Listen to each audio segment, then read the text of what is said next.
Good evening, everyone. Welcome to the FearFans podcast. I'm your host, Don Elmy. With me is Robert and Joe. We should having others join us soon. Kate says she's going to be joining us real soon. So, after 2 years of the FearFans podcast covering all sorts of different movies that have been good, bad, and in between, we're finally covering the one horror movie that I praise the most. The one movie that I've been waiting so long to cover, and with a new sequel coming out this week, and this being the 45th anniversary, I figured now would be a good time as any to cover Alien. For me, no other horror film beats this. Yeah, released in 1979, and it shocked audiences. Like audiences were like screaming. It was so like you could hear it from the hallways at the theaters back then. 1979. I was 12. I was 6. Hey, Dead Souls. Thanks for tuning in. Good to see you. I was 12 when this movie came out. I wasn't born yet, and my parents were in college. Yeah, they remember being in theaters though. They went to the movies, but not to see this, but something else. But everybody keeps saying like back when it was playing, like you could hear audiences screaming from the hallway of the theater. No, I wasn't allowed to go by myself yet. Hey, Tom. How's it going? I didn't actually get to watch this until 84, 85. Oh, yeah. I actually watched it when I was 4. I first watched it when I was 14. After I bought it, like not on Blu-ray, it was on DVD back then, and without my parents knowing, like what the rating was. And then they were like, when I was watching it, and they found out about it, they were like, wait, the first Alien movie's rated R, and I'm like, all of them are rated R, all 4 of the Alien quadrilogy. I actually haven't seen this movie in a long time. Last time I saw it, I was Wow. you beat me, Dead Souls. Wow. Man, if only I had watched it when I was 7. Oh yeah, I wasn't born yet either. Did the audience throw up as well? No, not from this. From the Blair Witch Project, that's a different story because of motion sickness. If they would have had a theater in the town I lived in then, I probably would have went and seen it. Mm-hmm. I would have found somebody to, but there was no theaters. So I had to wait until, technology caught up with us. Right. And now you can just watch it on your phone. Oh, yeah. Yeah. Actually, I watched it on one of those streaming services for free. Oh, yeah. Mhm. I have Hulu, I think it was. I have a digital copy myself. Yeah. Hey, Chris. Hey, Dom. Hey, I probably got the Love the DVD, but my stand was so overcrowded with like rows and rows of DVDs and other crap. I didn't want to hunt for it. Oh, I see.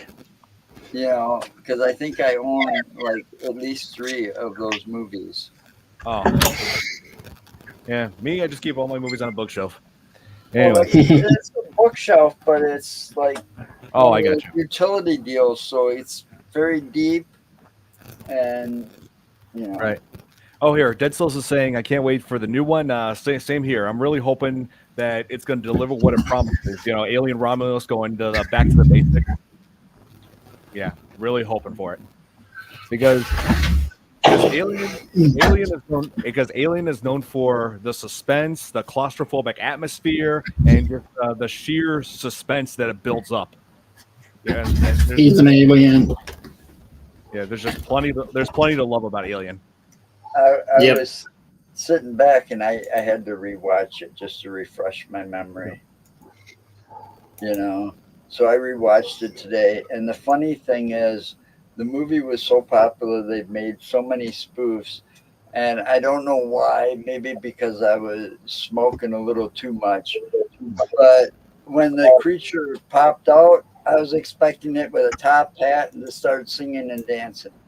Spaceballs. Yes, they did Hello, parody my it. baby. Hello, my darling. Yeah. Yeah. Mel Brooks. Yeah, they did parody that in Space and parody that in that iconic scene in Spaceballs with John Hurt reprising his role in that. Oh no, not again. That's Yep. Oh yes. Oh, here.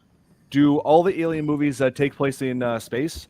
The third one actually did not take place on a ship or anything. Like it took place on a prison planet. It wasn't. There were scenes where it did take place in space, like in Aliens before they landed on LV-426, which the majority of the film took place. Let's see. Alien Resurrection took place entirely on the ship until they got to Earth. Let's see. And yeah, the first Alien movie is the only one where it just took place entirely on the ship, with the exception of the scene where they land on LV-426, where John Hurt gets face to face with a facehugger. yay, face huggers. I just wanted a hug. You know, I looked it up. That also, if you look back at her career, it didn't really spike a lot until after she did Alien. Yeah, that's true. Sigourney Weaver, I'm talking about. Yes, Sigourney Weaver. Yeah, like she was a good example of like early, like female leads in the horror films. I mean, like she played a relentless, like not backing down and like kind of a fighter against this alien creature, and she went on to prove that again in Aliens, and she also inspired this the one of the most popular franchises of Nintendo, and that is the character Samus Aran in Metroid. Yeah, Yep. like And Yeah, that was a girl till the very end. yeah, they don't reveal that Samus is a girl until the end. They here You got to meet Mother Brain or something like that. to the fourth. Oh, that was Alien Resurrection. Yeah, I saw that. But yeah, we'll get to that in a minute. Yeah, like Alien a lot of versus people. Predator.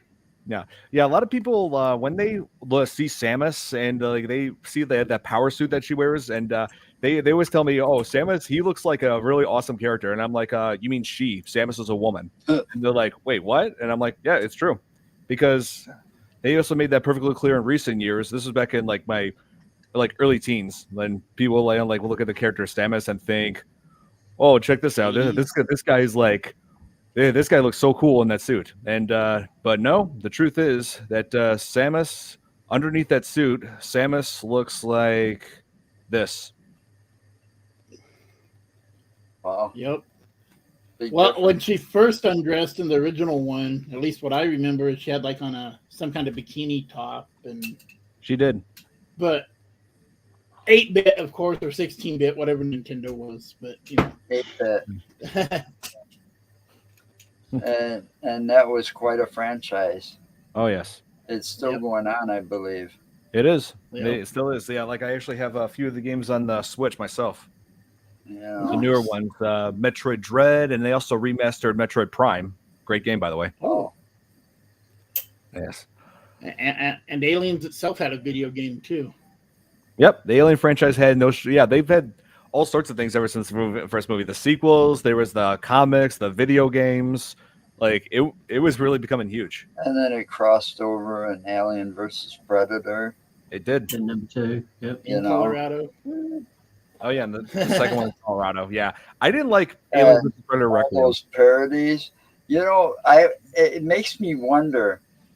I don't know when the episode was, but I remember seeing that cartoon, and it was there was a dancing frog in the cartoon, and it sang that same song, and I wonder Bunny. if they got the idea of doing something like that, where that came from, Right. to do that parody like that. But Mel Brooks was a genius when he did that one. Oh yes. Yeah. Yeah, and let's talk about that scene. The chestburster scene is arguably the most iconic moment of the entire movie, and it's been widely rumored that the cast didn't even know about it, which may cause them to have genuine reactions. But I think the reactions that they had was caused by all that blood spray. They weren't expecting so much blood to be spattered on them. Right. Yeah, especially Veronica Cartwright.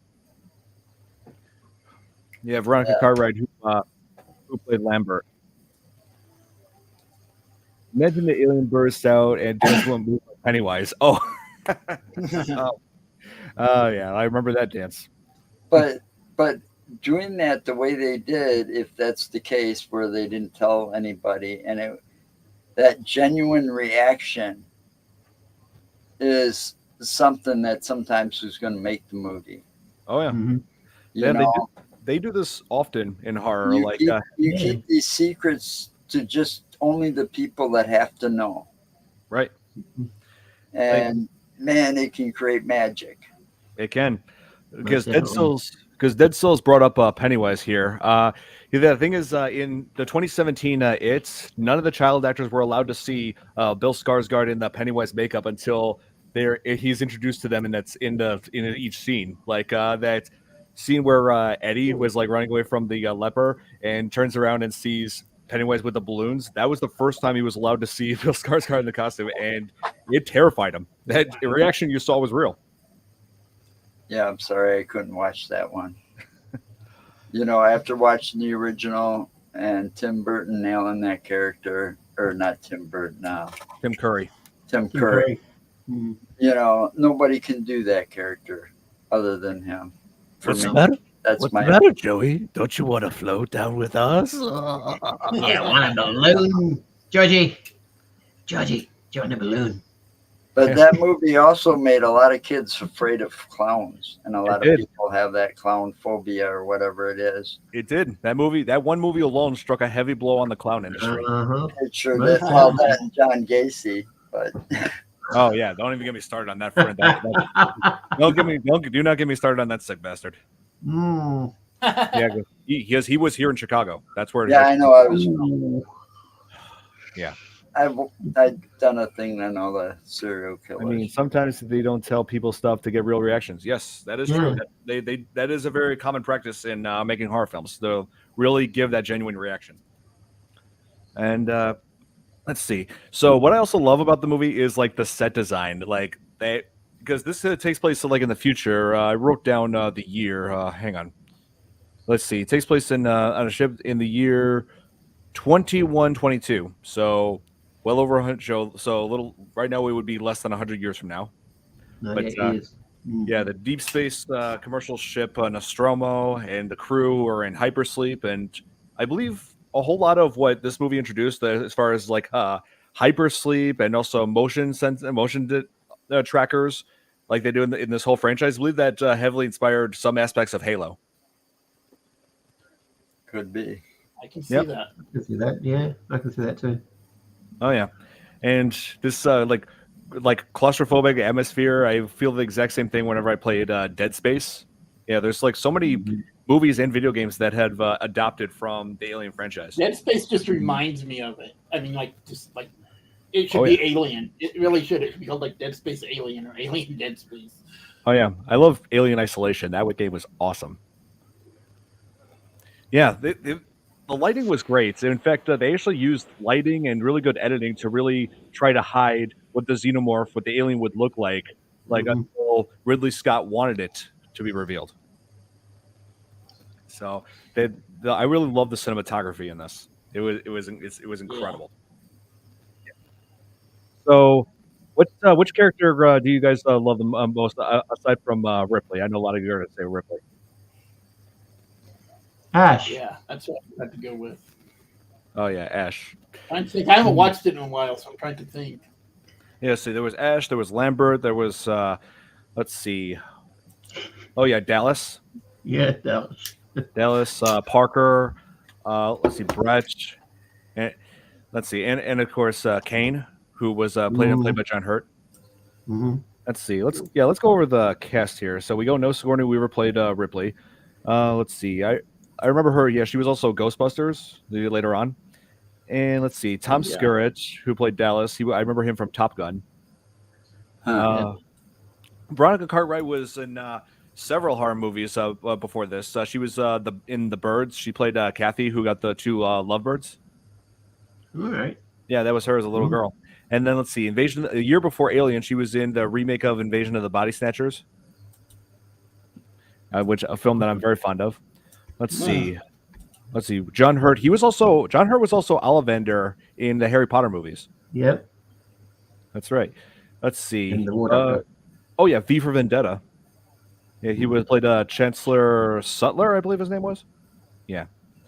Let's see. Ash was played by Ian Holm from Bilbo in Lord of the Rings, Yep. who turned out to be a robot, in this. And Artificial person. yeah, artificial person. Android. Android, synthetic synthetic. Yeah. Yeah, synthetic. But, Yeah. Whatever. whichever term they prefer. Right. But yeah, like this, I do like his character because it basically gives us an idea of the dangers of advanced technology, like progressing faster than we can keep up with, and the dangers of it. Yeah, I think Terminator did a better job of it, but still. Oh yeah. Yeah, Mhm. but still, this did it.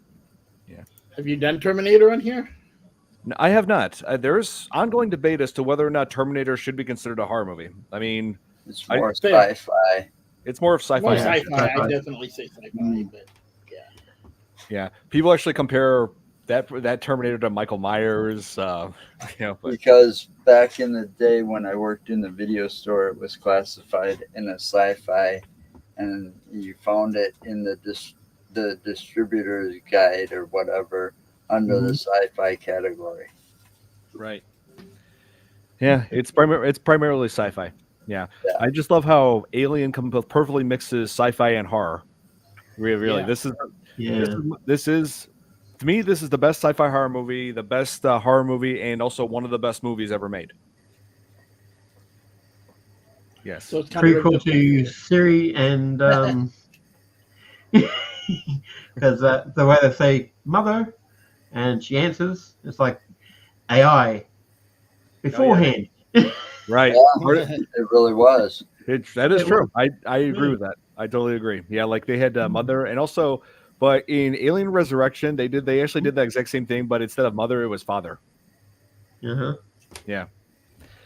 So I saw yeah, a timeline on Facebook today. The order you should watch Aliens, and I don't remember Yeah. what it is, but it's chronological, like when they Right. not like Alien, blah blah blah, but like Prometheus year. and blah blah. Yeah. yeah. Prometheus is a prequel. Yes. Yeah. yeah, exactly. So like that, and but it had them all on there. Yeah. It was On the kinda list. neat. I wish I would have kept it. But Yeah. I still to this day cannot understand why doesn't Charlize Theron run to the side instead of running straight where that ship Yeah, is like- rolling. Boom. Run to the side out of the direction of where the ship is rolling. You would have been still alive. But no. well, movie blondes. Yes. They always have to have that one dumb person, that's Yeah. not thinking in just about every horror movie there is. Yeah, true. Oh, and also, forgot to mention the guy who played the xenomorph. I actually do have a picture of what he looks like with the suit on. Hang on. Yeah, they wanted to have this actor right here. I wrote down his name because I always had a hard time pronouncing it. Let's see, Balanchi Badeo. I think that's his name. Yeah, he was like he was close to being 7 feet tall. They wanted a tall, slim guy for that suit. Pretty Wow. much just like how they did the Tarman in the Return of the Living Dead. Right? Which by the way, the director of Return of the Living Dead actually wrote this movie. Oh, wow. Yeah, Dan O'Bannon. Yeah. So, so let's see. So what did you guys? What was your guys' favorite aspect of this movie? Like, what stood out for you the most? Favorite what? So What's your favorite thing about this movie? Was it the atmosphere? honestly, was it I the watched design? it originally because the mech at the end. Right. And that I was into mechs at that time, so that got me into watching this movie. Yeah. So that was my Yeah. favorite part, and always still is, and retains that, even though. I just texted Nick asking him where he's at. He hasn't responded. But Right? Yeah. Go figure. Oh, yeah. Oh, and there is one movie that I came across recently that does actually remind me of Alien. It was called Leviathan, which was I from remember that movie too.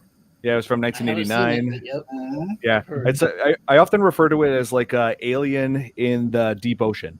Yep. Mhm. Oh, Yeah, okay. it's like instead of like this alien creature, it's like this this it's like a fish like mutation that was like the product of well, it was like a genetic experiment that went horribly wrong from a Russian ship called the Leviathan, Oh yeah, there and you it go. begins infecting the crew, a crew led by RoboCop.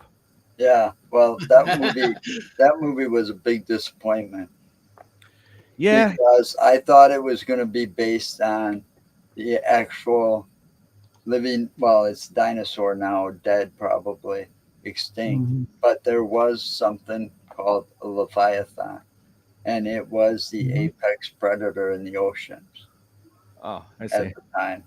That it Yeah, was, maybe. and so I was kind of disappointed because I thought it was going to be something about that. No, Yeah. no. Yeah, it's like it tries to build suspense and also have a claustrophobic atmosphere, just like Alien. But is Leviathan on par with Alien? No, No. definitely not. But is it the worst? Is it the worst thing I've ever seen? No, No. definitely not. I have seen worse films than Leviathan. I mean, it does have a Sharknado? few. I mean, it does have some redeeming qualities. I mean, it does have redeeming qualities. Like it had Stan Winston creating the monster in it, and who also did the creature effects for Aliens. Ooh. You know, he created the Xenomorph Queen. And let's see. Oh, and also here, I just to remind everybody. Let me her 1989. Yeah, just show what it looks like, just to give them an idea. It was like very it feels like very chimeric in nature. The Leviathan monster. Hang on, which was it's listed here as a Homo aquaticus. Here, here just to give Lumberman? everybody. No, Aquaman. Yeah, that's what they were aiming for, but it backfired. Instead of creating someone part man, part fish, it created a fish monster. And I see Daniel Stern's head in there. Mhm. Yep. Yeah, Daniel Looks Stern, who very predator alien like. oh yeah, it has the characteristics of deep sea creatures like that. Like I think it's like got the mouth of an anglerfish. Like they have like no floor on their mouths. And let's see, it has tentacles with jaws and like and Yeah, but the real leviathan would be scarier than that. probably Yeah. yeah. It's good to know that Daniel Stern started a much better movie than that a year later, Home Alone. Uh, Oh yeah, yeah. that movie is funny. It is. I Classic. love it. Every Christmas I watch Christmas time I watch that. I've been to the Home Alone house. Yeah, I wanted know to it was go real. there, but didn't yeah. have time. Oh man, but yeah. So so obviously, Alien has inspired like so much as far as sci-fi and as far as horror, because this movie just really knew how to build up suspense. Like you're like that chestburster scene. You're like what led to that is like where Kane had that face hugger on him, and like it just fell off, and he just was still in a coma. And wakes up. It seems like everything's perfectly normal. It's like okay, like it's like the facehugger's dead. Seems like nothing happened, but then right in the middle of that dinner scene, he convulses, and then it's like, well, you're like, oh my god, what is going on? It's like this is not over yet. You know. Then that thing comes out, runs to the ship, and then oh man, I also like how Harry Dean Stanton was like trying to go after what was it, Jones, that orange tabby that I don't know who owns that cat to this day. Like who did it belong to on that ship? And it's like, why did they bring it on the ship? Yeah, exactly. What purpose do you have like having a cat on the ship? You know, Good I luck, didn't understand mascot. that. Well, you think about that, they got litter boxes and stuff. They got to have a way to dispose of it, or it's going to stink awfully bad on that ship. Yeah, I would like to think But that they don't show that part. You know, they No. don't think Nope. about this. You know, it's just a cat. Yeah, it's just a cat. Yeah, an orange tabby. But yeah, so he goes out of the cabin, then comes across this skin from the chest burster. Like it sheds its, because you know how snakes and spiders shed their skin to get bigger. Well, this one got bigger. Like I'm talking like went from this, I'm guessing, to like man-sized big. Yeah. Yeah, and like that I'm sure that I would love to have seen audiences' reactions to that. That probably took them by shock, took them by surprise. And the fact that that this thing has its primary way of killing is led through this tongue that has another jaw in it. It just shoots out and penetrates a skull. Mm-hmm. Yeah. Oh, another thing is that one of the things is that the xenomorphs are known for is having the acid for blood. The reason why they came up with that is because they wanted to have an explanation as to why they couldn't just simply shoot the alien with a gun. Oh, Yeah. okay. Yeah, Damn good idea, though. it really does make sense if you think about it. Yeah, molecular acid. You try hitting this thing, it bleeds, and then that blood is going to seep right and put a hole in the ship, and then Everyone's dead. Mm.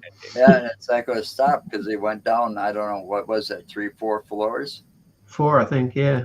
it went down several floors. Yeah, it did. and every level they had a hole in the ceiling from that acid. Yeah, and that acid like lasts for like about a couple of minutes or so. Like it actually does stop after a little while. But yeah, that's one defense mechanism it has. Is if you hit it, chances are you're gonna get sprayed with that acid blood, and it's gonna damage you.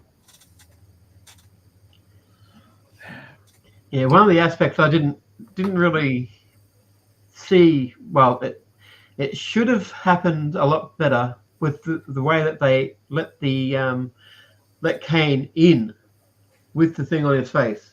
The security protocols that they broke to get into the ship. Right. If it was a better class of ship, like some sort of military type one, they probably wouldn't have done that at all. Although if it was military, they probably would have gone there after the aliens. Right. They more than likely would have. So if this was a military controlled ship, they probably would have had a stronger chance at keeping that thing out. Mm-hmm. Yeah, nobody would have broke protocol. Yeah, They'd risk court martial. Pretty much. Yeah, you know? They're totally getting court-martialed by the time they're getting back. That's what I was thinking when I first saw this movie. And it's breaking protocol like that. Man, they put everybody at danger. Yep. Mm-hmm. Yep. Because when it comes to like new life forms, I'm guessing it's like you don't know what it is. Yeah, because that's another theme of this movie is the fear of the unknown. Mm-hmm. Yeah, it's like this is something that's never been shown in movies. This is like a whole new original creature. You don't know what it is. You don't know what it's capable of. So you have that And aspect. it definitely don't look like the aliens they have been showing in previous movies. Yeah, this is a whole original idea, whole original design. And but if Ash was put on board to go and collect this sort of specimen, how did they know to send Ash along? Because were they getting a signal already and just had to have somebody pass by and detect the signal and go to it to be able to get the species, or what? Smoke Doesn't explain signals. that. well, Okay. Hi, sorry I'm late. oh, it's okay, Kate. Yeah, hey, yeah, it's probably gonna be like a good 20 or 30 minutes before Nick is on. Oh yeah. So probably Is that Nick time or another half an hour? actual? Yeah, actual time. He knows specifically to be on at exactly 8:30 sharp, but he just does what he wants anyway. Yeah. And he doesn't have a child, so No, yeah, see, that's different. I mean, but here he's my co-host. You know, like he knows to be. Be on time. yeah. Yeah. Oh, Anyway. Yeah. Anyway, whatever. It's all right. Sting. Hi Thomas, hi Babyface. I'm good, How are you guys? How are you? You're getting a fan club, Kate. So. Trying to build a wall around him in Minecraft. Yeah, Oh, probably. that's what happened to him. Yep, that's right. We put up a wall so that way he won't be able to join this podcast.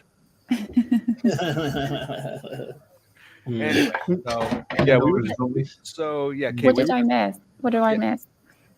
we were just talking about Alien and what and all the different like movie and video game franchises that were inspired by it, including let's see, as far as video games, Metroid is the biggest one. This character Samus was inspired by Ripley. Oh. Oh yeah, and Yeah, a lot of my friends as a kid didn't know that Samus was actually a woman, and I'm like, yep, it's true. And they found out in Super Smash Brothers Brawl when there was Zero Suit Samus, and I'm like, oh, Don was right. She actually is a woman. Oh yeah. Don does know what he's talking about. But, and also some aspects of Halo, I think, were adopted from the Alien franchise, especially the whole aspect of Space Marines in Aliens. Yeah, I mean, totally. I have to say, the first Alien game I ever had, and I was actually a bit scared of it, but I also loved it, was, I think it was 1993, I think, and it was the Sega Mega Drive portable. It was the portable one, and we had the Alien game, and I loved it, but I was also really scared. And it had like all the ladders. You could go like up and down the ladders, and like, like, oh, Alien. Yeah, I think that's right. I think my cousin had like the Alien versus Predator on one of those Sega. I didn't have any Sega consoles as a kid, but yeah, I wanted to answer this question. What's your favorite scene? A lot of us have been talking about the chestburster scene because it's so iconic and it took everybody by surprise. Yeah, the chest, totally. Yeah. Poor John Hurt. Yeah, it was so tense. I think it's like one of the most tense movies I've ever watched. Oh, it is. There's so much to love about it. The suspense. Oh man, I love the cinematography of it, and like the way it's introduced. Like it shows like the ship, like the whole layout of it, and also going to like the people who are cryo sleeping. I'm looking at this. I'm thinking, what is going on? And then it shows. I'm like, oh wait, this is the crew for the ship. Okay. Yeah, and I seem to remember, was the woman sweating a lot? Because I remember watching it and I'm like, how can she sweat so much? Was that a thing, or was that just my imagination? No, that was a thing. I think there was some humidity in that ship. So that was why. Okay. Yeah. Oh wait, you know what? I feel ridiculous now. I completely forgot that Nick went to a concert. Green Day. No way. Green Day. We're in Chicago. Hey, Nick. My bad, man. Concerts don't count. You should have been here. Yeah. Hey, Nick.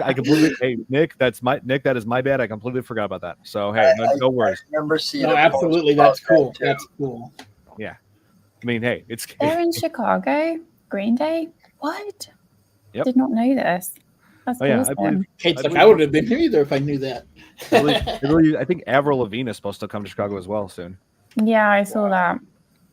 Yeah, I really like Avril Lavigne, but kind of hard to get out when you have a 3-year-old. But it's fine. Yeah. Yeah, right. Oh man, so yeah, there was so much. Yeah, like we were saying, okay, there was so much the movie had going for it. And in fact, not only this also inspired several people to rip off Alien. Like there actually was an unofficial sequel made in Italy where in Italy it's legal to make apparently there was like this loophole where you can make a sequel out of literally anything. That's the main reason why we have this right here. Originally titled Zombie 2 because Dawn of the Dead, released in Italy, was called Zombies, so they wanted to trick people to thinking this was a sequel to that. They did the exact same thing with Alien. They created a movie called Alien 2 on Earth. And wow. I believe this time, and I think this time it led to a lawsuit. Yeah, I'm surprised. Like, how can you do that? Yeah, I'm sure. I think this is around the time when they started changing that law.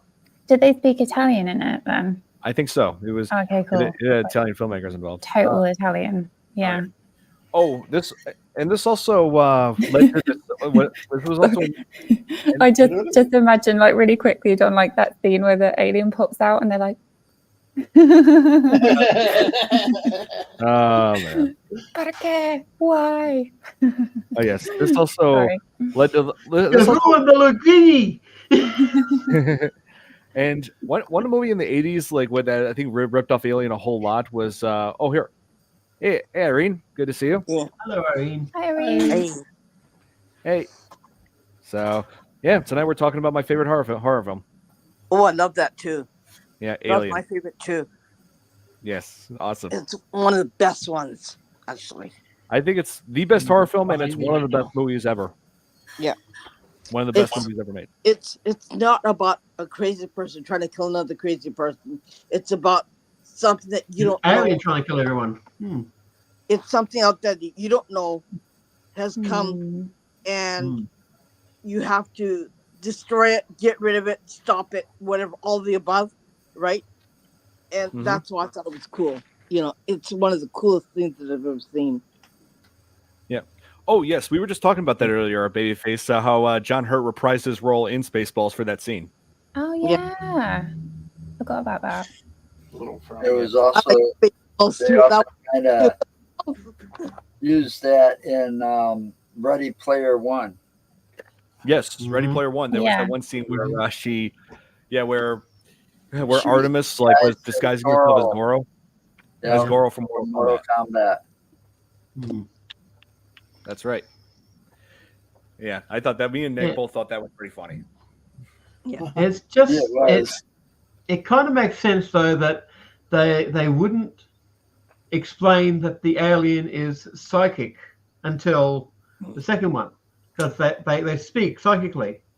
Like the Queen controls the drones Yes. with a mind, and that could be how the first one knew where they were in the tunnels and the bays and all that sort of thing to go after the one with the flamethrower.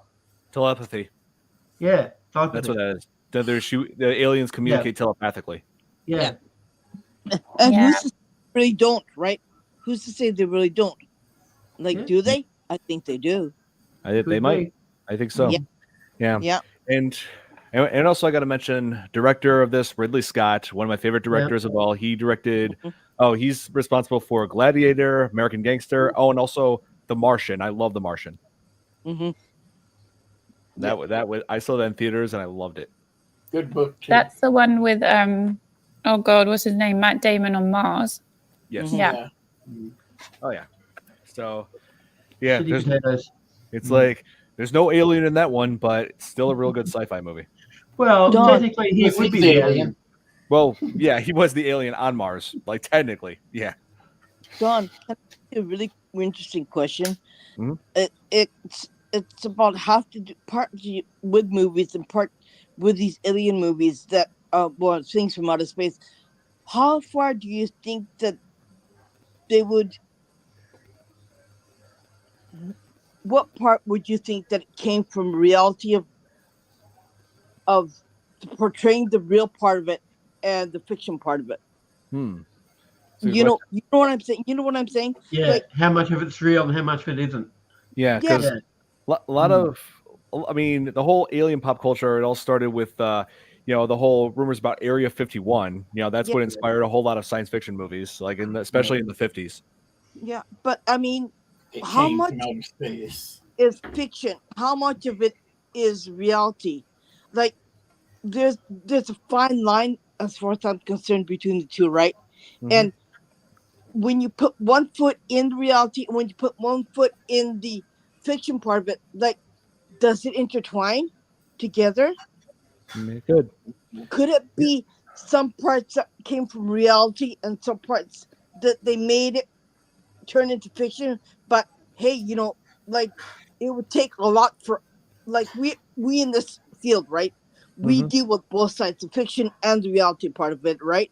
So don't you think that it could be part of realism instead of part of fiction, but they want to portray it as fiction? Yes, I believe so. I mean, there were some realistic aspects of them, and like one of which being corruption as far as capitalist kind of corporations, like the corruption involved with them, like how Wayland Yutani Company, who the crew in the ship work for, wanted the alien for themselves to profit and make it like weaponized, and used Ash the cyborg, the Ash I'm not sure cyborgs are involved. It's Android. Yeah, like they Ash the android to carry it out because Ash is completely devoid of humanity. He is only focused on following orders made by the company. Because there's a reason why, because a lot of stuff that we have in this country was all put there by aliens. and the technology was all made by aliens. Hmm. From the sword that we made, from the religious belief that we have, from the shrines that we have made here, are all, well, I would say nearly 100% alien technology. Yeah, that's And one way of looking at it. every freaking earthquake that we have, guess what? People are looking at the sky instead of looking down below and see the damage. They're looking at the sky because they're hovering around the nuclear power plants and they're hovering around the places that were damaged by the earthquake. And they're coming out of where? Or do you think they're in the ocean? Do you think they're in the sky? Yeah. Right. All over. Oh, here. I do know that that Geiger, the one that created the look of the aliens, he would have gotten the idea for the face hugger from looking at the back of a kid. Because when we were up in the far north, we were doing a look after sort of thing for a fishing camp, and my son had come into the room with his shirt off, and I looked at his back, and the ribs were like the face hugger, Yeah. and the spine was the tail. And I Right. thought, yeah, that's where he got that idea from. Yeah. Yeah. I can see that. Yes. Yeah. That's true. And there's another weird thing that we've got a whole bunch of ghost ships that are coming off the Pacific Ocean, and they're mostly fishing vessels that have come up empty, but the vessels are still intact. They don't know what the heck happened to the people in there because there's nobody in there, and the police. It becomes a police investigation, which you know how far that's going to go, right? But yeah. And so you were mentioning earlier about like the possibility of like aliens. Well, this explores the idea of fearing the unknown, because if there really are aliens out there, we don't know if they're friendly or not. This is like inspired by the idea that they're obviously inspired by the idea that they are hostile. In fact, this particular alien species, the xenomorph, is the most hostile alien species in fictional history. And even the late physicist Stephen Hawking has warned us that if alien life did exist, he theorizes that they may not be friendly. Yeah, because we had a guest on our podcast whose father was abducted and the son was also abducted, and the father obviously died, but he had a thing up his nose, right? Put up his nose and it went up his brain, and his son had nosebleeds all the time, right? Yeah, and it was pretty bad, and not to tell anybody, right? So there you go. Oh yeah, I hear you. Yeah. Wow, that's crazy. Yeah. Yeah. But that's what we're saying. These fiction movies that come up, the Hollywood made, like, where is the fine line between the truth and the fiction part? Like, where's that fine line where it goes between fiction and reality? Like, where do we step, right? And how far it goes, we don't know. Yes, that's true. Yeah. Oh, Babyface is saying, or just be fuzzy like Alf. Yeah. The cats. Or fuzzy like Stitch. Yeah. Yeah. Aloha. Exactly. Ever since I was 10, I could do that voice. And did you see that they revealed what Stitch is going to look like live action? What did you guys think about that? I did not see that. Kind of on. Don't know yet. Yeah. I don't know. We'll wait to see what it looks like. I think Stitch looks pretty good. Like they didn't butcher him like Sonic. Like all of that. So I don't know. Hopefully, if they get the casting right, it's gonna look good. The one that I'm really annoyed about and disappointed with is the Snow White live action, which is mostly 90% CGI. Oh, I see. Yeah. So yeah, and disappointing. Yeah, I have higher hopes for Expendables 3. I have higher hopes for like Frozen 3. Yeah. Yeah. We'll see. But anyway, like let the money go. Yeah. Minecraft will be good with Jack Black. I have zero hopes for that. Zero. None. Minecraft? Yeah, live action Minecraft. No, thank you. No, thank you. Nope. No, Only if it's a so- choose your own adventure somehow. Yeah. I agree, babyface. Totally. Oh, and Kate, I mentioned earlier that this movie also was kind of ripped off. Well, not more than kind of ripped off by a 1989 underwater movie called Leviathan, which to me is like Alien in the deep ocean. We talked about this Oh. earlier. We talked about this earlier, but might as well since you've joined, I might as well tell you. And this creature was, instead of an alien creature, it was a fish-based mutation that took over bodies of crew members and created like this had this chimeric look to it. Here, Okay. it was a creature that was the result of an experiment that went horribly wrong by a Soviet boat. A Soviet boat. Wow. Yeah. So this. there's a lot to unpack there. So basically, Thing underwater. That is horrifying. Yeah. That looks like Nice. a great American Godzilla. Yeah. This creature was actually designed by Stan Winston, who also did the creature effects for Aliens. He created the Xenomorph Queen in Aliens, Wow. among many other things. Jurassic Park, let's see, Terminator. He designed all of it. It looks like the opposite of what you expect a mermaid to look like. Right. They were trying to create like a whole, the whole idea is that they were trying to create a whole race of men who can live in the water for like understanding and all that, but it backfired by using a mutagen combined with fish DNA, and it backfired. So like the fish like DNA was taking over and creating like a hostile organism. I feel like they should have gone with octopuses, because genetically the DNA of an octopus is alien. It doesn't match anything else. So that would have made sense. Like they had such a great opportunity there and they did not take it. It did have tentacles, so it was octopus-like in some aspects. It was chimeric. It had like all the characteristics of deep sea organisms. Right. Okay. But, wow, this is a lot. yeah, like it feels like they were trying so hard to like really capture the whole suspense that Alien threw in, and like the whole atmosphere. I mean, it was such a good jump scare, Alien, for the time, 1979, right? Yep. Yeah. And also, Alien has my all-time favorite jump scare. Hold on, I'm gonna pull it up here. Hang on. The anxiety. Here, I'm gonna check this out. Hang on, real quick. I gotta fast forward. Hopefully this won't get blocked. Let's see. Let's see. Am I at the right part? Hang on. Yep. Hold on. Right here. This features my all-time favorite jump scare, where they were trying to trap the xenomorph in the ventilation system, because the vents are how the alien was getting around. And so the captain of the ship, Dallas, decided he was going to go up and take care of it, like try to use the flamethrower to like lure it into the airlock, and then, but this course just goes about as well as you would expect. Hold on. So they were communicating with him through radio and motion tracker as to where this thing is, and here.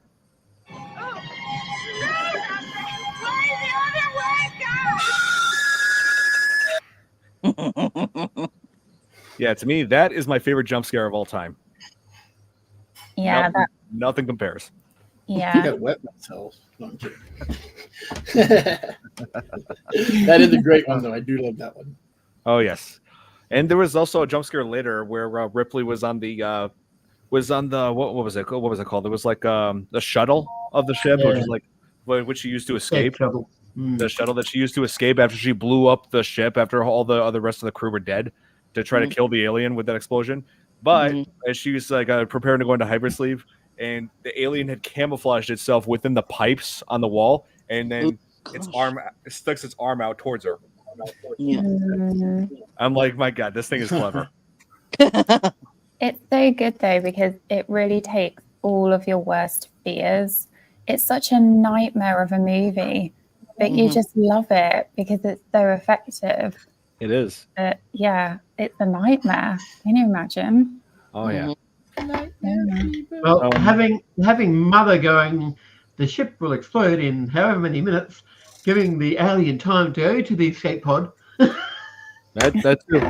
When it was not standing in the way of Ripley was originally wanted to stop the countdown so she can get the cat that she put inside the grape. but then the alien got in the way of that, and she tried to run back and stop the countdown, but she was too late. And she said, "You have 5 minutes left." Yes. Yeah. So We'll follow the person that's still alive, and we'll get out of here. hey, Braxton, good to see you. Hey, talking about my number one favorite horror film tonight. So Yeah. is a classic for a reason. Sharktopus. Agreed. Sharktopus. Yeah. Yeah. I don't know if that's ever gonna happen. Unless a lot of people vote for you, then yeah, we'll do it. Yeah. No. No. I mean, the only movie that I am dreading about covering, which we're somewhere down a little bit further down the road, we are going to cover it because we also got to cover bad horror movies as well. You know, so House of the Dead. Not looking forward to it. Yeah. Oh, here, Aliens, Alien 3, Alien Resurrection. Oh yeah, those. So all of them are your favorites, basically. Yeah. But, good franchise. yeah, I will say this though, I was not a fan of Requiem. I don't know. I just wasn't because I didn't like the lighting was terrible in some scenes where you couldn't even tell what was going on. Yeah, they make it so dark. Yeah. I saw it in theaters back in 2007 when I was 15, and I was just like, what is going on here? Like I can't even tell. And even the final fight scene, you couldn't even like half of it was like poorly executed. You couldn't even tell. And the lighting, yeah, seriously, the lighting was my biggest issue of that whole movie. Well, Aliens I remember seeing Jaws in the drive-in theater. I couldn't even see the beginning of it because it was so dark. You couldn't see it. Like by the time it was over, I go, "What the hell happened?" Right? Like, huh? Like, replay. Right. Yeah, Like, but well, you can see it clearly on 4K quality. yeah. Now. Oh yeah, but here, Babyface saying Aliens is one of the best. Yes, I consider Aliens to be one of the best movie sequels of all time. Yeah, definitely. Can I ask the main actress? Did she do anything else after Alien? Oh yeah, she did. Sigourney Weaver.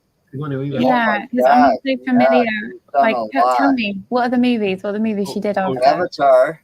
Oh yeah, she's done tons. Oh. Yeah. The Disney movie Holes. I remember that with Shia LaBeouf. Ghostbusters. Yeah, Ghostbusters was a big one. Ghostbusters. Was it Paul or Dave?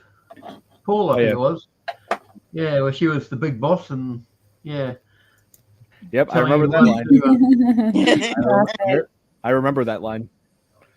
Yeah, I just like how in Aliens, like Sigourney, it's in a way, Aliens kind of reminds me of The Last of Us because of how Ripley is like hoping the fact that she's been hypersleep for 57 years and has lost her daughter over that time, and so she comes across another little girl in there on LV 426 when the aliens are taking over.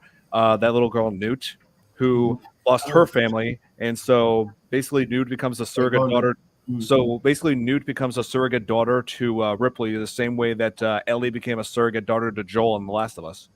I see. Yeah, I'm not sure if anybody ever made that comparison before. No, I don't think so. No, quite a new one.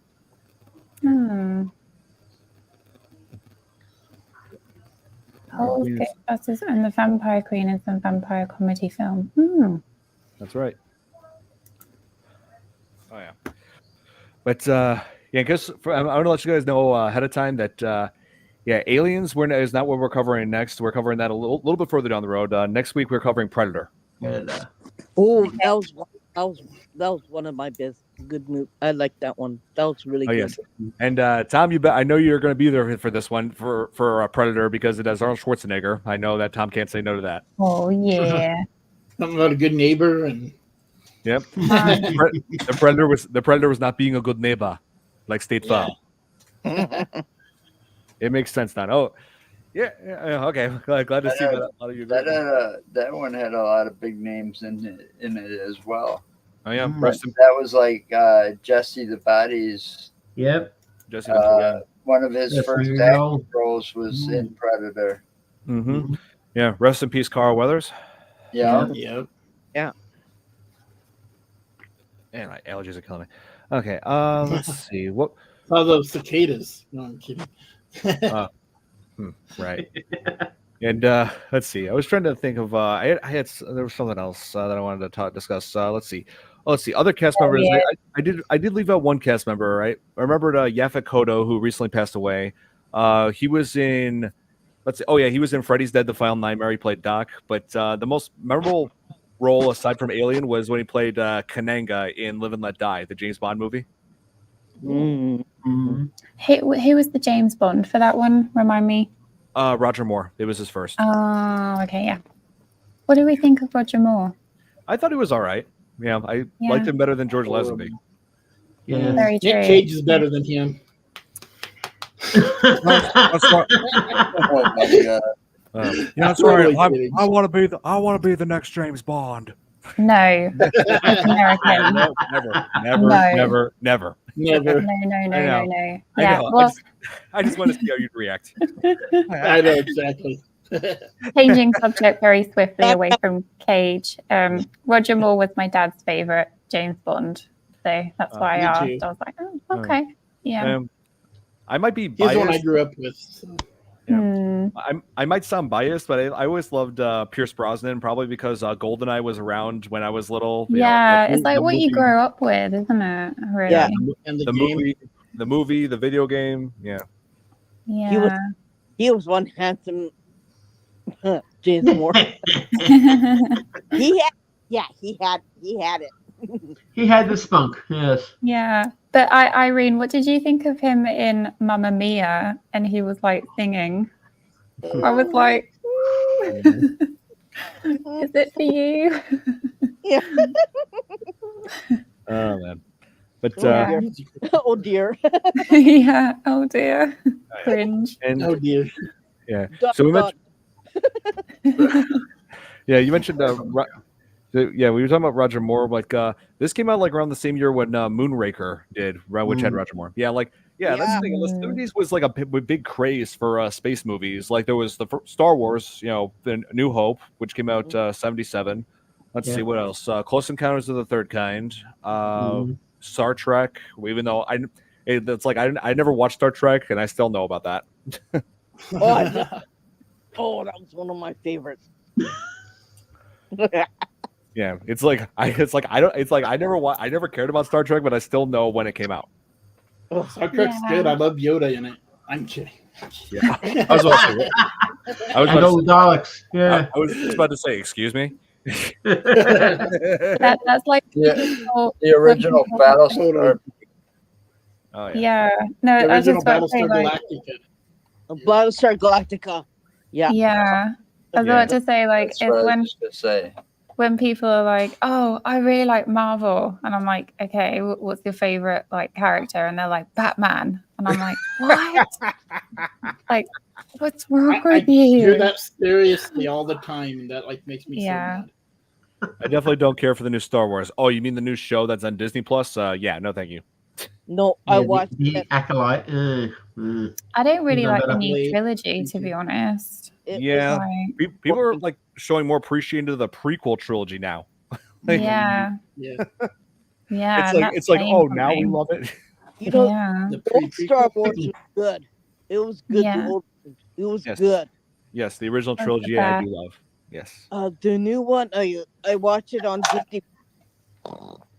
You know, Yeah. yeah. Empire Strikes Back. Yes, that was a Yeah. good one. yeah, that was a good one too. Yeah, Empire Strikes Back is up there with all the great sequels like Aliens, Terminator 2. Yeah, Yeah. Good old And- days. yeah. Yeah, Return of the King. Yeah, Return of the King. Lord, Oh yeah, Lord of the Lord Rings. of the Rings. I was like, Yeah. how do where We where binged, yeah. we binged Lord of the Rings the night we watched them. Yeah, I love Fellowship though. Like the Fellowship of the Ring is just like my comfort movie. Like I love it line for line. Just so do I. love the Fellowship. It's my favorite one. I like the Hobbit cartoon from back in the 70s, Yeah. 80s. Yeah. So do I. Love it. Oh, Nice. Don, do you think awesome. that the new movies now that are coming out has missed some of the content that the old ones had? Wait, which one are you talking about? The new movies that have come up now have missed some of the good content that the old ones had. Yeah, they definitely have a different feel to them. Definitely, but like Braxton was saying that he's excited for Alien Romulus, and not sure if I do have my doubts that Romulus will be on par with the original Alien, but it does look like I am interested in seeing how they're going to play it out as like a back to basics approach. Like it's Yeah. going to be just straight up horror, Yeah. like nothing beats the original. I always that's one thing I always say. Nothing beats the original. Yeah. But there are exceptions. The new ones are more into the blood and guts, and the old ones are more into the content, right? Sure, Yeah, the psychological type thing, not the their arterial spray of blood everywhere. Yeah. Yes, had that's the thing. I mean, they had their fighting scenes. They had whatever came out, right? That's true. But I mean, it was more like content and more like You had to think about it. yeah. Yeah. I think we're missing that. Yeah, I do too.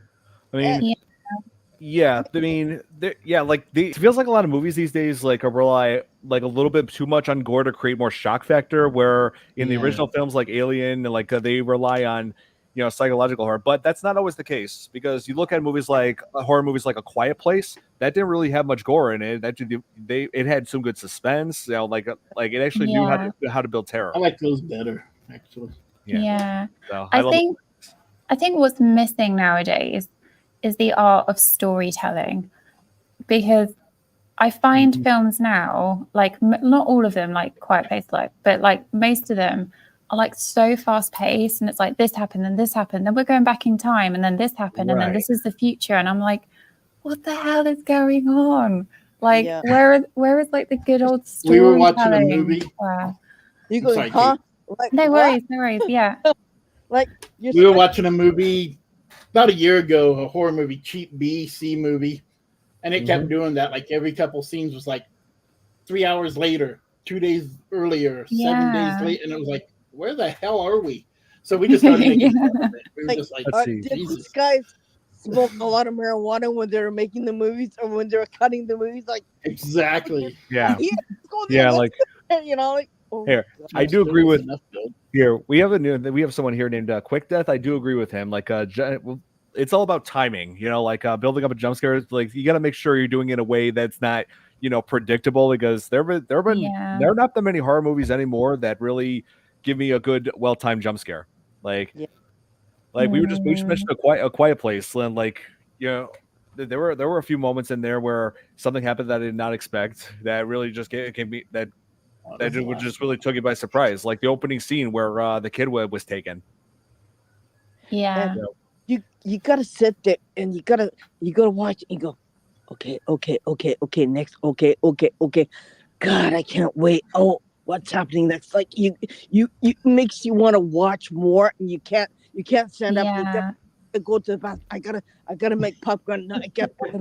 Yeah, I did enjoy Megan. That one I liked. Yes. But here's the thing. I feel like Megan, there's a lot of movies that are trying to rip off the whole AI gone wrong aspect of it. Like there's a new movie called Alive, and also there's another one that has let's see, Megan Fox now playing like this cyborg that's meant to be like a maid or something. I'm trying to remember what the name of it was. Like that, yeah. I'm trying to remember what was. No, not submissive. It was something else. Subservience. That's what it's called. Yeah, I about to Google it for you, but yeah, it does not look that great. I want to watch Megan and Abigail. Yes, both of them are worth seeing. Yes, Abigail is a very good name. It was reviewed on some podcast a week or so ago, I think. It sounds dumb. Yes, I agree. Yeah, the trailer does not look promising. I didn't do a reaction video to that because I saw the trailer in theaters. And so, yeah, that's my one rule with my channel is that I don't do reactions to trailers that I had already seen because, I saw it already. My reaction would not have been genuine. Yeah, that's a good point. Yeah. Yeah. So why does AI never go well? Like, why isn't there a film about AI and it goes well and everyone's happy? It's based on it's based on the Matrix. Oh yeah, I mean, it's based on the idea. it's the whole thing about AI going wrong in movies. It's like inspired by the whole idea of how technology is evolving in a faster rate than we can keep up with in ways that we're not prepared for. Yeah. And you know what? This country has a lot of AI, okay? But these are for different reasons. And yeah, I can press a button. Yeah, I can have stuff done in my house. Yeah, I can do that. I can do that. But it's used totally different than what they portray it to be, right? So it's they're not scaring people. They're not saying, "Oh, that's crazy." Oh, what happens that? What happens that? I don't know because it's never happened here. We don't do that here. You go, "Oh, you don't?" And they go, "No, we don't." Yeah. Okay, like okay, whatever. The only horror would be when the AI runs out of coffee. Yeah. Well, you know what? Yeah, we're getting there. Yeah. AI going wrong right now. When I think about that, I'm thinking of Skynet. It's like one day it might happen. I was asking my car for directions the other day, and it wouldn't give them to me. I was in a bad area, I think, or whatever, and I just came out of it. And I was like, damn it, give me directions, bitch. And it said, you're very rude. You need to see a psychologist. I was like, oh. I was like, well, I like pulled over at the next convenience store and I just shut it off and walked away for a few minutes. I was like, wow. Crazy. Yeah. That actually scared me. I was like, holy crap. But that's an example of AI doing AI things. Yes. Yeah. Exactly. It's only a matter of time before Alexa does that. Alexa off. I knew it was going to do that. She's waiting. She's just waiting for her name. Yeah. You'd be judged. It would be hilarious, but scary at the same time. Yes, I for sure. Goblin face. Yep. We've passed that year, and so far nothing. Yep. My old one on my truck before I wrecked it would talk crap about Skynet if you asked me about it. Oh my god. Skynet is nothing compared to me. Okay, that's the point where you are like, I would trade that car in, be like, nope, don't want this anymore. Well, they got totaled, so there. Self-preservation. Done. Yeah. Yeah, there we go. Yeah, but oh man, it's like there's like I just love like the whole character conflicts with Alien. Like everybody's trying to figure out like what they should do. Should they like take their chances in the shuttle when there's like too many people at the same time to go in there? And then you see, and I love the big twist of it, how like it turns out that Ash was a robot the whole time, and it actually does. It actually does make sense with everything. Like you never see him laugh. Ash is a goddamn robot. Yep. And one thing that I never got though was what ore was it they were going to mine, or they had in their holds, and where did they mine it from to be going back past the planet with the radio signals? They could have mined for it for just about anywhere on another asteroid. They could have done on another planet. But what was it they mined? It never says. Well, various precious minerals. They said and that could be just about anything. It could be silver. It could be like all kinds of material. Like, sure, they never say for sure, but they just leave it to imagination, I guess. Yeah, could be why it exploded so well. Right. And like a lot of people have been asking, like, what is that white stuff that comes out of Ash that he uses for blood? And I'm thinking that's like some kind of oil.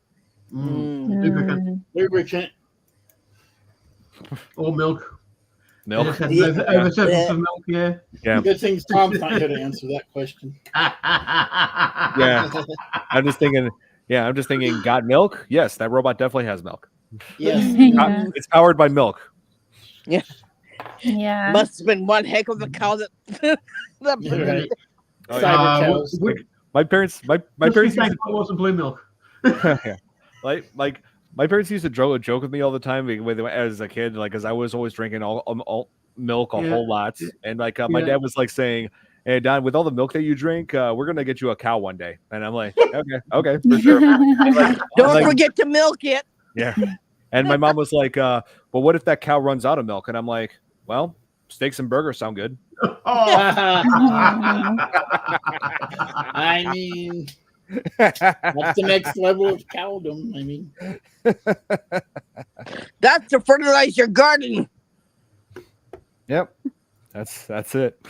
Yeah, and I just love like the whole. I love the whole dialogue, the whole back and forth that they have when they question like the severed head of Ash. Like saying his prime directive was bring back life form, priority one, all priorities are rescinded. Then like Kodo, like Parker got upset, said asked him what about our lives? Yeah, what about our lives? And then he says, I repeat, all of the priorities are rescinded. Yeah, like that would like human life was not a priority to him, just bringing back the xenomorph. And he said he refers to it as like the perfect organism, saying like completely devoid of conscience, remorse, or delusions of morality. Wow. Yeah.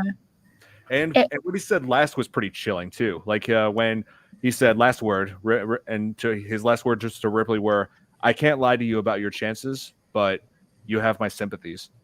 Yeah. I'm just like, wow. Yeah. And it also kind of shocked me how brave everyone was, and like how brave she was. Like, can you imagine like yourself in that situation? You'd be a mess. Right. And not freaking out, right? And not freaking out, not screaming, right? Well, Lambert was freaking out, you know, like especially in the end when she was frozen in terror and then the alien just killed her. Well, two of those guys were just worried about how much they were going to get paid.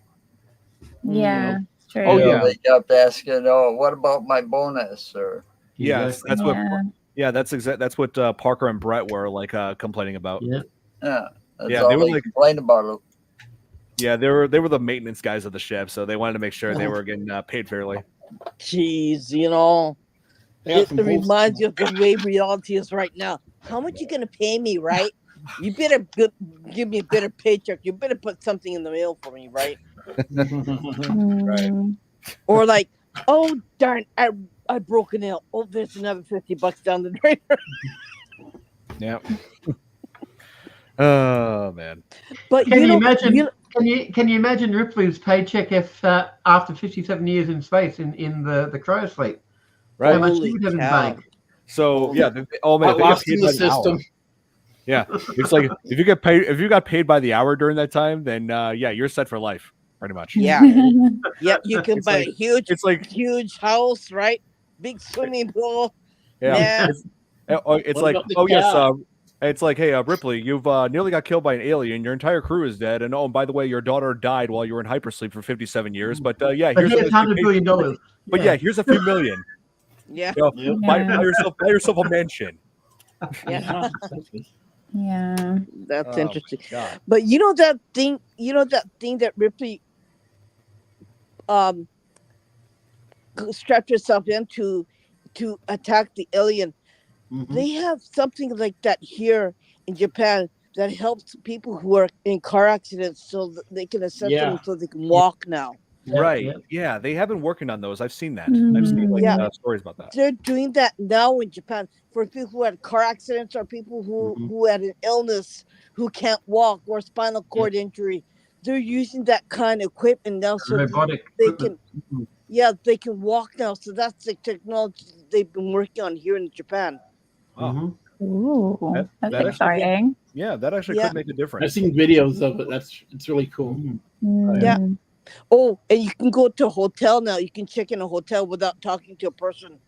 You can talk to. I saw that. Yeah. I have seen that as well. Yes. You know, all that does is take away jobs. If you think about it, and you know, you want to talk about all this advance in technology. You know, Walmart and some of these other stores got that self checkout. They're about to tear it all out because they found out what a mistake it was. Yep. Right. You know, because it didn't help any. You know, they cut down on employment and so on and so forth, but their losses went way up because no matter how much security they put in, somebody's always found a way around it. Exactly. They And do that their here because losses have gone through the roof since those things have been installed. Yeah. And down here, they can't even stop them from going out the exits now. They're told just to have someone follow them, get their license number, and that's it. Tell the police. They can't even stop them from exiting now. I know. If Here they have specifically, fast- you have to wait till they get outside into the parking Yeah. lot. Good luck Yeah. at that point. Right. here they don't see it that way because here they use it as an efficient way. So they think money is filthy in this country. Okay, if you touch somebody It else's is. money, that they don't want you to get sick. So that's why they put more of those in the stores now because COVID was people here really fussy about Yeah. Yeah. germs. Okay, we're really freaky about germs, so they put those automated machines in so that you don't catch somebody from somebody else, so you don't get sick. That's why they did that in this country. And there's more of that in this country now than ever now. Even at the 7-Eleven where I go to, that's all.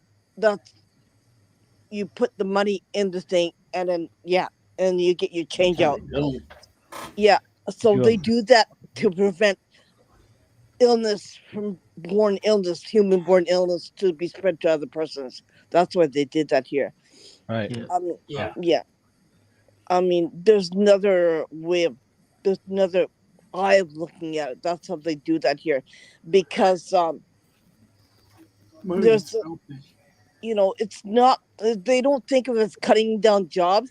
They think of it as so you can be busy doing other things instead of talking to an idiot who's trying to give you trouble right at the counter. We've seen those too, where you're at the checkout counter and there's a person who's being real, Mm-hmm.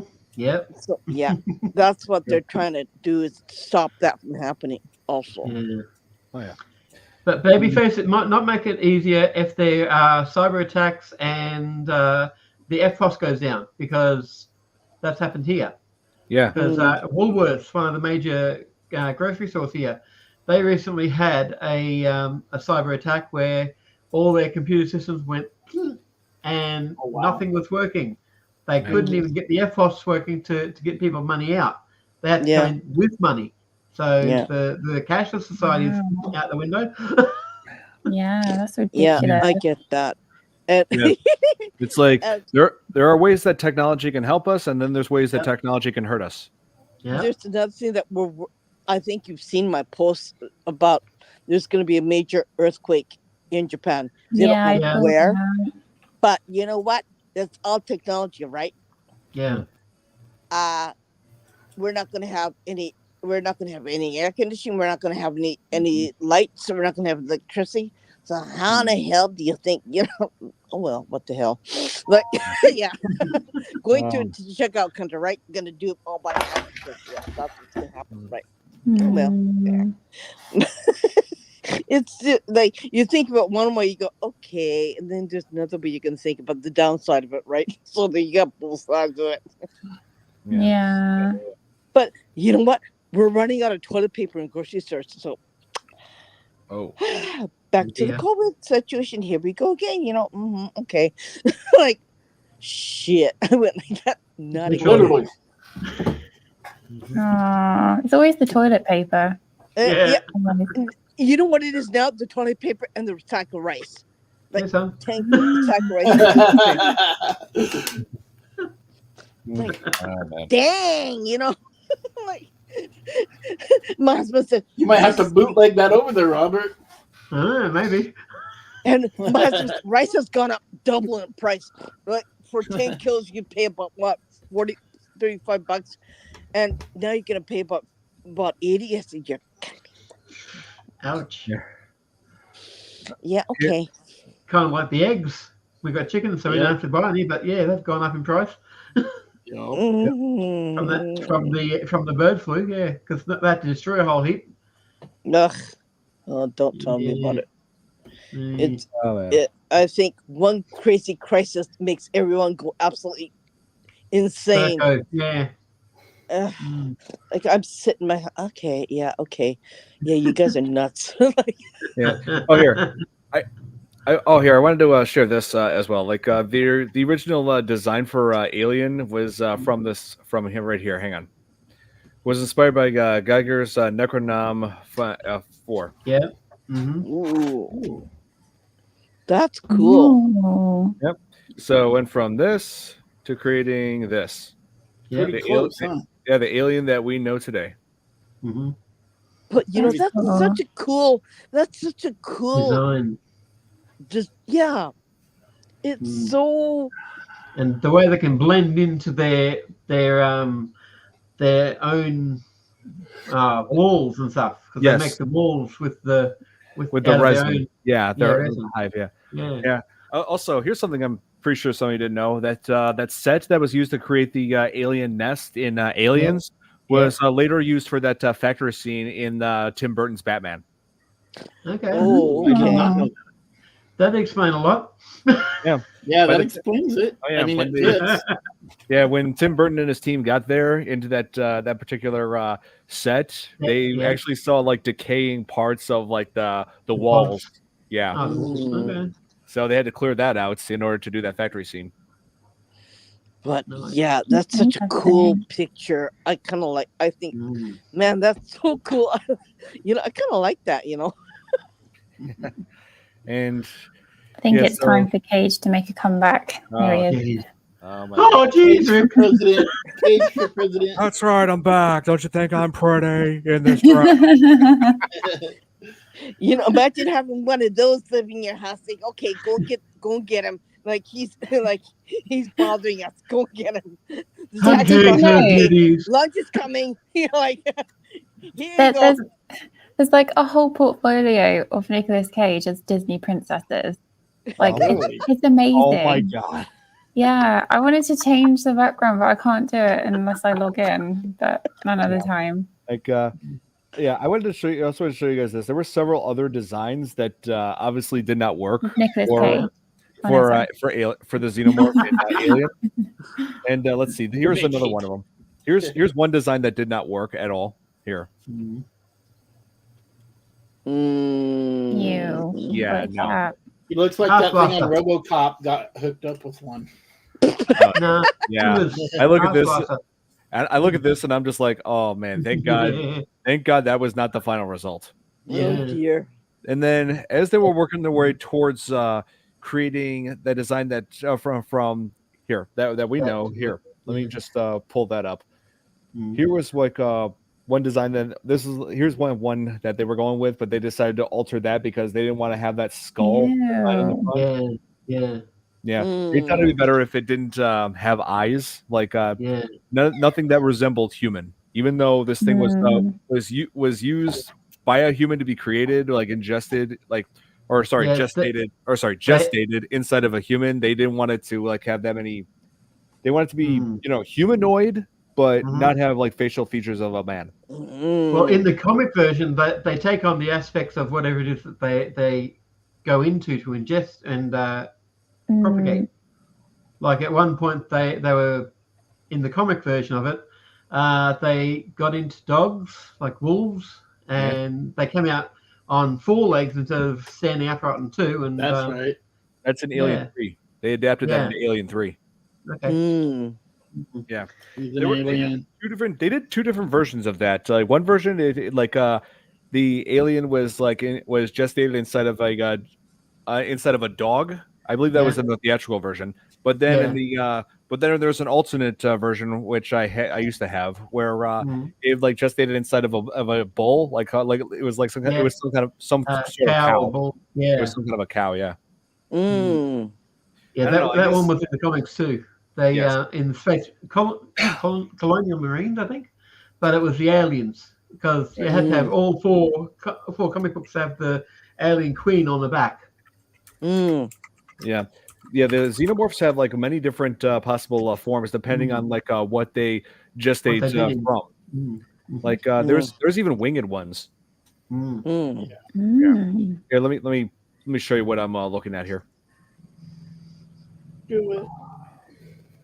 A bit like in the Avengers movie, like Yes. winged android thing. That's interesting. Yeah, and of course, there's the Xenomorph Queen that James Cameron had originally designed, or not James Cameron. What was it? Stan Winston. That Stan Winston had originally designed for it. Wow. Yep. So yeah, depending on like what the facehugger had attaches itself to and puts the embryo into, it like adapts the features of that host. And also, of course, remember this thing that we call Deacon from the end of Prometheus. Yeah. Yeah. Yeah. I remember that. Yeah. So like I said, depending on what they gestate from, they have like all sorts of different. They have all sorts of different possible forms. Yeah. That one got a cyclist. Yeah, you can see like in The Last of Us how like there's similarities of sort of. Well, I know like that zombie. You know what like, it kind of looks like? It kind of looks like the insects that we have in this country. Some have that kind of weird features that I can relate to with the insect wildlife in this country. Yeah, it's kind of strange because some of them do look kind of weird, right? Yeah. Oh yes, and you were mentioning before, Kate, about Alien in the video games. So the first Alien video game that I ever played was called Aliens versus Predator Extinction, which was released on the PS2 and the Xbox. Oh yeah, I remember when that came out. Yeah, that was back in 2003. It was basically like controlling them, like controlling certain things in a chess game. Like it was strategy based. You know, I didn't know that. Yeah, you had specific missions. Here, like, let me see if I can pull up a clip of it. So just to give you guys an idea, here, let's see, Alien. Oh, it was Alien 3 that I had on the Game Gear. It was this one. I didn't realize it was Alien 3. Oh. Yeah, I never played, like, that was the only Alien game I played. It was cool. Yeah, let me see if I got it here. Oh, here. Pulling up pull up on the images tab. Sega Retro. Oh, here. Oh, wait. Did you just? I'm sorry. Did you just show something, Kate? I just showed the gameplay like really quickly. I'm sorry. I was pulling up. No worries. It was just like that. Yeah. Oh, that looks familiar. I'm pretty sure I saw that. Yeah. It's fun. Yeah. Sorry. When I'm trying to pull this up, it blocks part of the screen. So. Yeah. This is cool. I haven't seen this. This is what it was. Oh, you know what? I think my kid played that game. Yeah, it's like you could choose between playing as the aliens, the Predator, or the Marines. Each one has their own goals. But it's like Diablo. I did that. It has some similarities to it. Yeah. Yeah. When you're an alien, when you're playing as the aliens, your obvious goal is to infest and destroy. When you're as the Predators, you have to like go after the strongest. Do you know what it reminds me of? It reminds me of Wreck-It Ralph and the woman that goes into the realm. Oh, yeah, I see. A bit like Halo. Yeah. It has some fairly decent graphics for its time, Babyface, but the game overall was just okay. Yeah. I've been told that there was a PC Alien vs Predator game from 2001 that was that said was really good, but I was never able to get a hold of it. Oh. I wonder what the PC version was. Yeah. What I would love for today is a very good Predator game. I mean, that would be that would be an amazing game. You know, going out and like playing as Predator, going out there and taking down some strong enemies. You know, using all these advanced weapons. That would have been awesome. But killing Arnold. going after Arnold Schwarzenegger, right? Yep. Yeah, but there was this new one, Predator Hunting Grounds, that was not good, and I'm just like, I was disappointed. That's a shame. Yeah. The good ones come out, and it's a hit and miss with them. Oh yeah, that is true. Get to the chopper. That'd I can't wait till we cover Predator next week. Ooh, be so that'd funny. be cool. Got to make sure Tom's here. Yeah. Should we all like dress up as Schwarzenegger? Yeah. How to. Yeah, all of us are Schwarzenegger. We all everyone's going to be a good neighbor. Like a good neighbor, State Farm is there.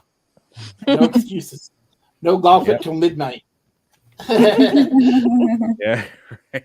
That'd be so funny. That'd The be flight- interesting to say. The flying the ship and that would have been cool too. Oh, I didn't even. Yeah. Oh yeah. I didn't even consider that, but yeah, maybe that'd be good. They should, you know, the game Among Us. Yes. They should make an alien spin-off of Among Us. Ooh. I could see that. That would be amazing. Hate the video game developer now. I know, Right. right? I'm in the wrong. Like, I need to Right. get into video game development.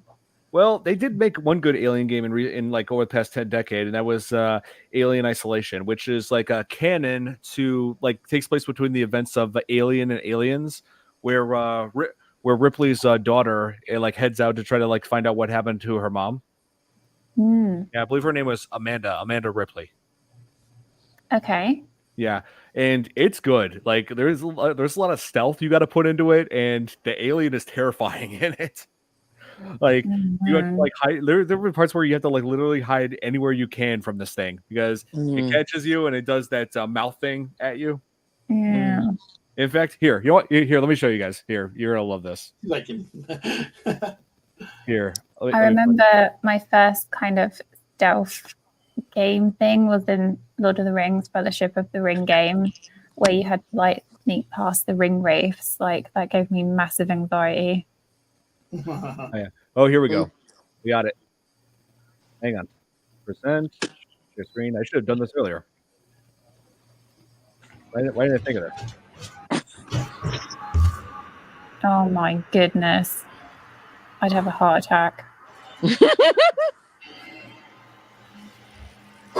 Nope.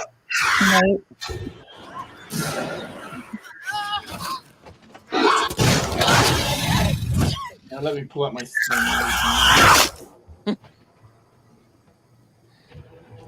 Hell to the no. Nope.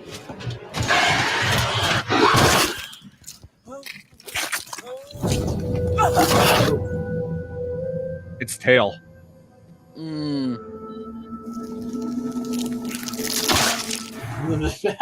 Yeah, that's so that'll give you an idea. Is this? Can you imagine that on the VR? I know, right? Oh, that's even better. Can you imagine? Oh my god, that would be awesome. Dead No. Space vibes. I'd be screaming. No. Yeah. Oh, I remember Predator Concrete Jungle. Yeah. Oh, yeah. You did mention that before, Braxton. Yeah, I thought that was decent.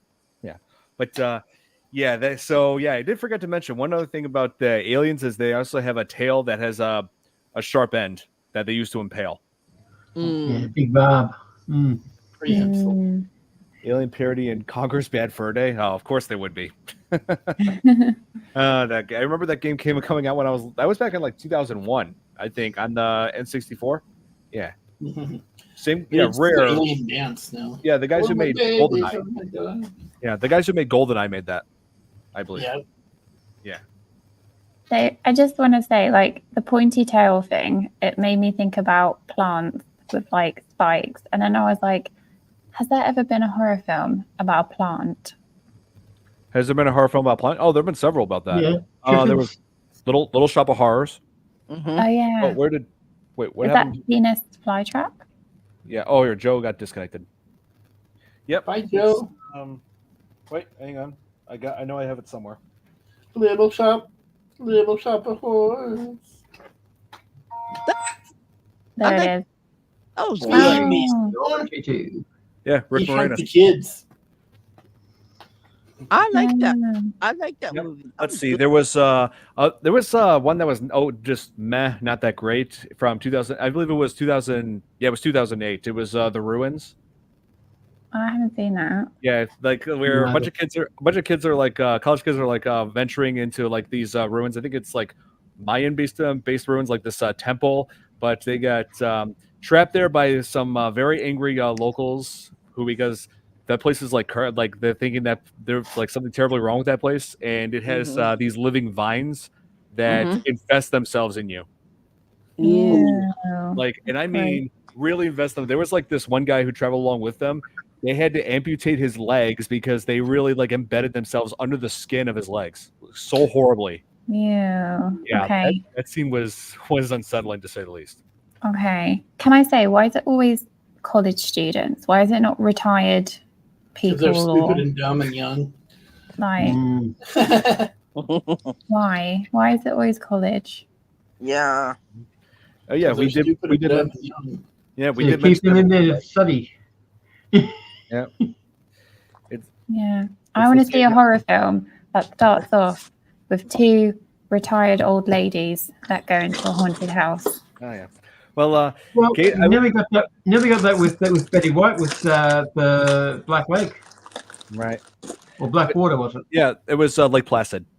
Lake Placid. Lake Placid. I remember that when I was 7 being in theaters. I remember that. Here. Yeah, Kate, if you want to, if you're really looking for the best killer plant movie, Little Shop of Horrors is great. It's a musical. Yeah. Yeah, I think I might have seen it when I was younger. I have to watch it. It might jog my memory because I do remember the slide trap. It was good. Like, feed me, Seymour. Yeah.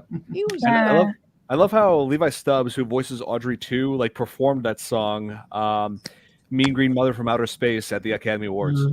Nice. Yeah. And it's the guy from Honey, I Shrunk the Kids, right?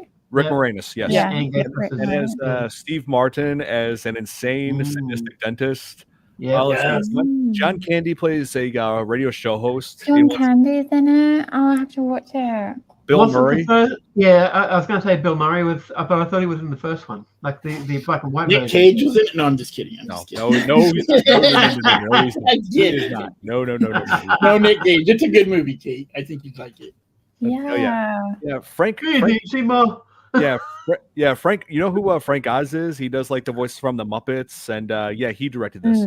Oh, okay, that makes sense. Like the musical and the fun. The one that I have, it has the original ending that a lot of people hated, even though it was adapted from the play, successful play ending. And also the one that has the theatrical version. Yeah, the original ending is dark. Yeah. But Little Shop of Horrors, it's amazing. I loved this as a kid. Yeah. Scared to go to this. Little Shop. It's made me scared to go to the dentist. I'm your dentist. Oh man. Hey, we got another show now. Little Shop of Horrors. I think we actually should cover Little Shop of Horrors a little down the road. I would. Yeah.